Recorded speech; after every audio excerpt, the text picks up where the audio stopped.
British Prime Minister Boris Johnson has found himself in a new war of words with Labour Leader Jeremy Corbyn, who's calling on voters to back him with a pledge to get Brexit sorted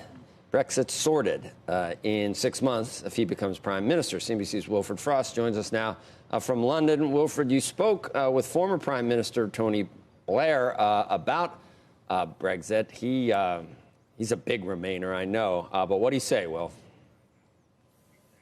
I did indeed, Joe. Good morning to you. And just last week, President Trump weighed into the upcoming UK election, expressing clear preference for Boris Johnson over Jeremy Corbyn. I asked Blair whether a US president should be doing that.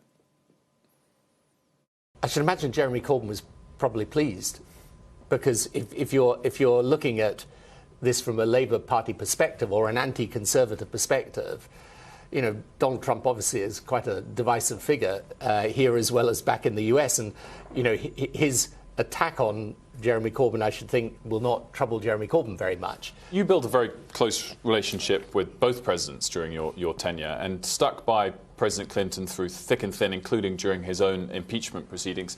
As impeachment proceedings loom large for President Trump, should that influence how close a relationship that the UK Prime Minister builds with the US? No, I think you've got to let US politics... Look, everyone's politics is weird right now. I mean, what happens is, wherever you go anywhere in the world and leaders start talking to each other, you get into a competition as to whose politics is crazier.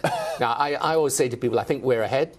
But, you know, it's a lot of people are competing to catch up with us. So, you know, no, whatever happens in US politics, leave that to the US. The relationship between the UK Prime Minister and the US President should always be strong.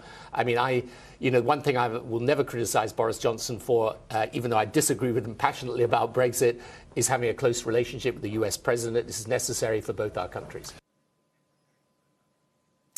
Tony Blair there, and coming up at 10:30 a.m, Jamie Dimon, and later on Closing Bell, Melody Hobson. Guys, back to you. Wilf, we can't wait to see it. What else did you ask the Prime Minister about, the former Prime Minister, that really caught your attention?